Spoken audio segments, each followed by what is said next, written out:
Alright, this is here, friends. I'm protecting sound, protecting pack. I am doing a review on the test lead kit here. It comes with this here, which I was able to kind of attach to my automotive meter here. The pretty cool.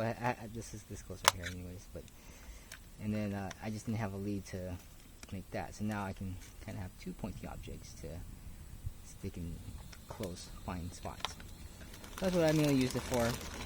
I also came with a tweezer here with you can put in multimeter. I probably will get a multimeter too. I feel like I didn't need one for automotive, but I might just get one just to confirm, double check the readings and stuff. So here's one for the multimeter.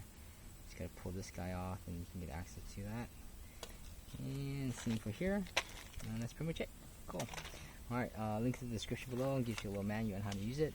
And thanks for watching. Oh, and here's this. You can pull that off so you have different pointiness of your test leads. Okay? Alright, bye. Oh, one more thing. This one here. This one you gotta squeeze it to make that little thing come out. So, alright, links in the description below.